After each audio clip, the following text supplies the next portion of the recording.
नमस्कार प्रत्येकকে স্বাগত জানাই নেমু নিউজ ইউটিউব চ্যানেলে নতুন একটি ভিডিওতে। বাংলার 25% ডিএ নিয়ে খুবই গুরুত্বপূর্ণ একটি খবর কিছুক্ষণ আগেই প্রকাশিত হয়েছে এবং সেই খবরটা আজকের এই ভিডিওতে বিস্তারিত জানাবো। বাংলার 25% ডিএ নিয়ে যে খবর সেটা পশ্চিমবঙ্গে সরকারি কর্মচারীদের জেনে রাখা অত্যন্ত গুরুত্বপূর্ণ, কারণ বকেয়া ডিএর টাকা কবে অ্যাকাউন্টে ঢুকবে, পাশাপাশি বর্তমান পরিস্থিতি কি রয়েছে সবটাই আলোচনা করব। অবশ্যই মনোযোগ সহকারে ভিডিওটি শেষ পর্যন্ত দেখবেন, তারপর আপনাদের মূল্যবান মতামত কমেন্টে জানাবেন। তার আগে এই ভিডিওটিকে লাইক করুন এবং চ্যানেলটিকে সাবস্ক্রাইব করে রাখুন পরবর্তী আপডেটগুলো পাওয়ার জন্য। এছাড়াও ফেসবুক পেজ থেকে দেখলে অবশ্যই পেজটিকে ফলো করে রাখুন। আপনারা অনস্ক্রিনে দেখতেই পাচ্ছেন বাংলার 25% ডিএ নিয়ে বড় খবর। বাংলার 25% ডিএ নিয়ে বড় খবর।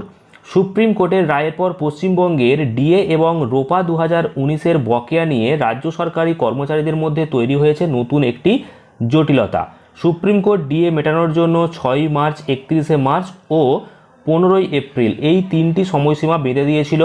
তবে ইউনিটি ফোরামের যিনি আহ্বায়ক দেবপ্রসাদ হালদারের মতে নির্দিষ্ট সময়ের আগে কয়েকটি সংগঠনের আদালত অবমাননার মামলা হিতে বিপরীত হতে পারে, সরকার বাড়তি সময় চেয়ে নেওয়ার একটা সুযোগ পেয়ে যেতে পারে। তো এই সংক্রান্ত একটি আপডেট প্রকাশিত হয়েছে ওয়ে2 নিউজে এবং সেটাই আপনাদের সাথে শেয়ার করলাম।